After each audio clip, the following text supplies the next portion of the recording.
өлген адамның мәселесі өте ерекше және түсініксіз. Ол келгенге дейін көп сұрақ туындайды. Өлген адам деген кім? Оның қандай күштері бар? Ол Ибн Сияд ба, әлде басқа біреу ме? Ол әлі күнге дейін тірі ме, жоқ па, белгісіз. Бір күні пайғамбарымыз саллаллаху алейхи уассалам сахабаларының бірі Уасим радиаллаху анхуге Мәдина тұрғындарын мешітке шақырады. Олар жиналған кезде ол қолына таяғын алып жоғары орынға тұрып сөйлейді. Мен сендерді жақсы немесе жаман жаңалық жеткізу үшін емес, маңызды бір нәрсе айту үшін шақырдым. Тамам ад-Дари радиаллаху анху маған әрдайым айтып жүрген бір нәрсемді растайтын оқиғаны баяндады. Тамам ад-Дари радиаллаху анху айтып бергені: біз адам кемемен сапарға шықтық. Кенеттен теңізде қатты дауыл тұрып, біз жолдан адастық. 30 күн бойы теңізде болдық.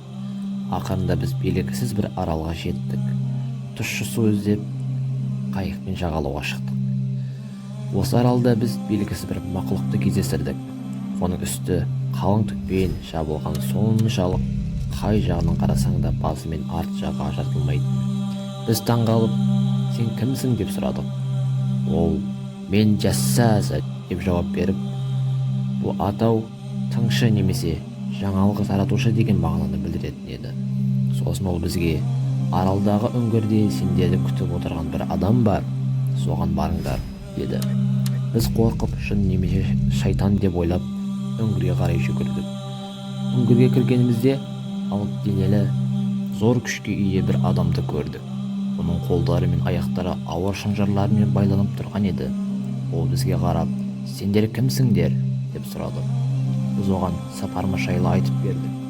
Сосын ол бізден сұрақ қоя бастады: Байсан жеріндегі құрмағаштар әлі де жеміс беріп жатыр ма? Иә, әлі де жемісті, деп жауап берді.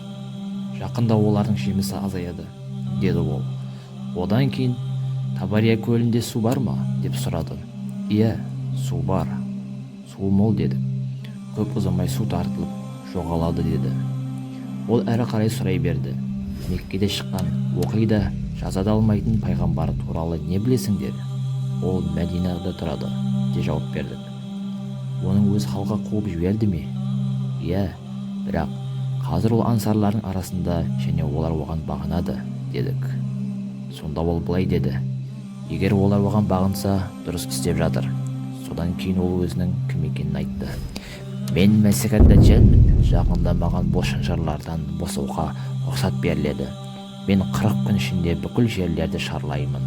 Осы оқиғадан кейін Тамам ад-Дари радиаллаху анху дереу Мединаға келіп, исламды қабылдайды.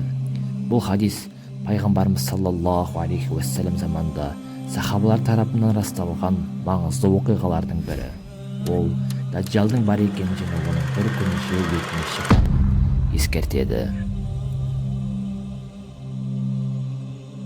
هل ينظرون إلا أن تأتيهم الملائكة أو يأتي ربك أو يأتي بعض آيات ربك يوم يأتي بعض آيات ربك لا ينفع نفسا إيمانها لم